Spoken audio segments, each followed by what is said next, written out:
Kilalanin niyo muna bago pakasalan. Wala akong mapagsabihan.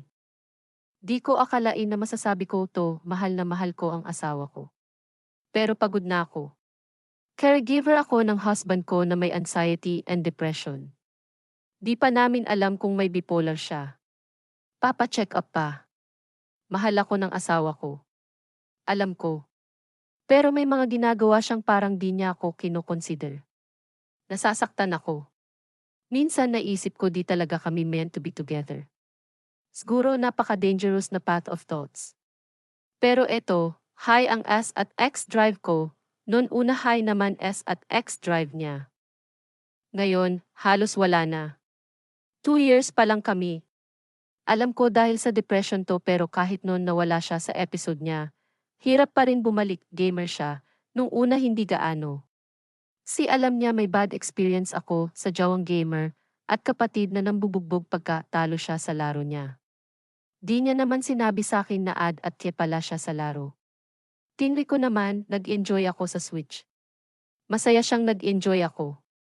Kasi nahahatak niya ako sa mundo ng gaming. Pero hindi ko talaga siya ma-enjoy ng matagalan. Ngayon halos di na kami nag-uusap kasi mas inuuna niya laro niya. Yung isa niya pang hobby is shooting. May mga B at reel siya. Sabi ko ayoko ng B at reel dahil yung pinsan ko binaril sa ulo ng security guard. Namatay. May instance pa na naglabas ng B at reel yung tito ko noon nagaway sila ni mama. Noon dating kami made it very clear. He said he'll get rid of his guns, di niya ginawa. Then nag-usap kami ng compromise, gusto niya i-keep guns niya. Di ko pa alam na may depression siya, sabi ko okay. Basta wala sa bahay yun guns. Nasa storage unit lang.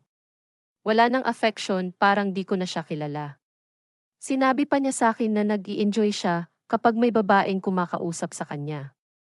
Parang di daw siya makapaniwala, mababa self-esteem niya. May asawa na, gusto pa lumandi. Nasa Coron kami once, dun sa MT Tapias. Di ako sumama kasi alam kong sasakit binti ko sa mga steps. May kumausap sa kanyang babae at inalok siyang pikturan siya sa ibang areas ng summit. Usap-usap sila habang ako nag-aantay sa baba. May sinabi pa siya na iniisip niya na baka pag matindi away namin ay magpa-comfort siya sa ibang babae. Sinabi ko sa kanyang galit na galit ako sa cheaters. I got cheated on din before. Pero bakit parang di pa ako naniniwala na pwede niyang gawin to sa akin? Is it still the depression talking? Sabi niya he was having doubts na with our marriage and thought about leaving and he mentioned it to me at least 3 times niyang sinabi na umay ako. When I said just go leave, I won't beg you to stay. He didn't want it. I said I'll make the decision for him. He didn't want it. Why is leaving a relationship an option? I don't understand. It's okay to have doubts. But leaving is not the only way out. In fact, it is not a way out. Head over heels siya sa akin before, hindi ko alam kung anong nangyari. Very understanding and supportive akong partner. Good listener at very caring. Naiisip ko parang di ko deserve yung sitwasyon na walang peace of mind. Ang mental state ko, striving despite what's been happening, priority ko is ang well-being ko. Pero di ko nakikita sa kanya to, almost 1 year na rin akong umiintindi sa kanya. Anyways, balik tayo sa G at N-S.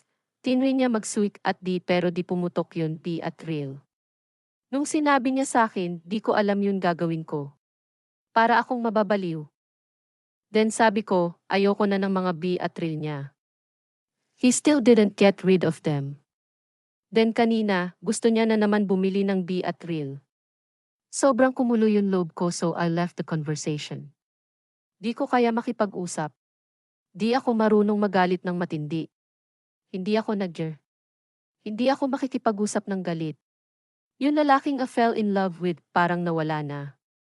Hindi na siya to.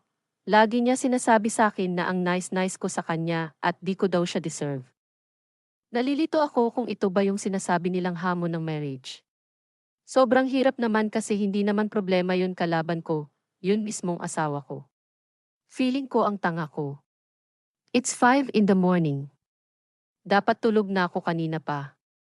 Pero iniisip ko na naman to, gusto ko nang makatulog ng mahimbing, we're in the US. Hence, the G at NS. Also, we got married in the Philippines.